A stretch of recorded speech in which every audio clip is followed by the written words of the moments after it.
अस्सलाम वालेकुम व्यूअर्स, मैं मुश्ताक खरल और हमारा एक्सरसाइज चल रहा है एमए उर्दू की कुछ ऐसी टर्म्स पे हम बात कर रहे हैं जिनको हम असनात में शामिल करते हैं। तो मुख्तलिफ़ सनतों पे हम बात कर रहे हैं। सनत तकरार की हम इससे पहले वीडियो बना चुके हैं। MA Urdu, MA international relations, MA political science और एलएलबी के स्टूडेंट्स हमारी प्लेलिस्ट में जाके वीडियोस देख के अपने एग्ज़ाम्स की तैयारी कर सकते हैं। एमए उर्दू की जहाँ तक असनात का ताल्लुक़ है तो एक लिहाज से देखा जाए, जब कोई कलाम चाहे वो शायरी के अंदर हो या नसर के अंदर हो, उसकी तज़ीन व आराइश के लिए जो टूल्स हम यूज़ करते हैं उन सब को हम असनात या इल्म बयान कहते हैं। इसके अंदर हम मुख्तलिफ़ ऐसी टेक्निक्स का यूज़ करते हैं जो उसकी खूबसूरती या जमालियात के तासुर को मज़ीद तक़वियत देती है। एक लिहाज से कहा जाए तो ये जो असनात हैं बेसिकली ये मेकअप किट्स की तरह होती हैं। तो आज की हमारी जो टर्म है वो है सनत हुस्ने तहलील। अब इसकी जहाँ तक अगर प्रॉपर डेफिनेशन देखी जाए तो किसी सिफत के लिए ऐसी चीज़ को इल्लत ठहराना जो दर हकीकत इल्लत ना हो। शायद हजरात बाज़-ओ-क़ात ऐसी सिफ़ात का इस्तेमाल कर देते हैं जिनका हकीकतन अमली दुनिया के अंदर वजूद मुमकिन नहीं होता।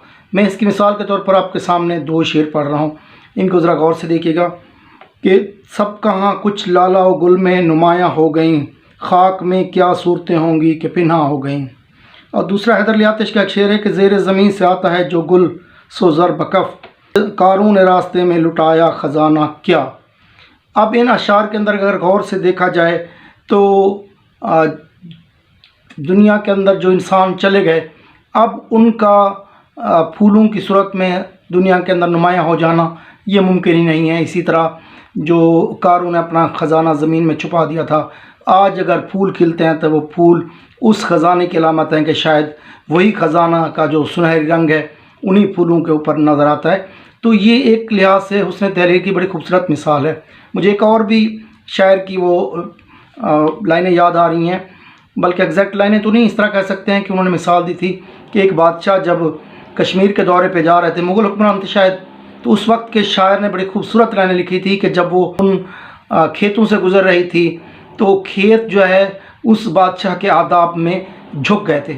हालांकि अगर देखा जाए तो ये साइंटिफिकली ऐसा नहीं होता। वो हवा के ज़ेर असर भी हो सकता है, वो तूफ़ान के ज़ेर असर भी हो सकता है, वो बारिश के ज़ेर असर भी हो सकता है, लेकिन शायर ने इस सिफत को जो उसकी इल्लत ठहराया है वो उस बादशाह की आमद की वजह से उन फूलों को, उन जो खेतों हैं उनका झुक जाना एक ठहरा दिया है। तो ये बेसिकली इल्लत बनती नहीं है, लेकिन इसको यहाँ पर ठहराया गया है। तो ये हुस्न तहलील की बड़ी खूबसूरत मिसाल है कि वो हकीकतें, वो चीज़ें जिनका वैसे तो कोई वजूद ना हो, लेकिन शायर इतनी खूबसूरत अंदाज में उसको बयान कर देते हैं कि उस पर यकीन भी आ जाता है और शेर की खूबसूरती में इजाफा भी हो जाता है। तो हुस्न तहलील दरअसल किसी सिफत के लिए ऐसी चीज़ को इल्लत ठहराना जो दर हकीकत इल्लत ना हो। तो ये है हमारी आज की वीडियो। अपना दोस्तों का बहुत ख्याल रखें। अस्सलाम।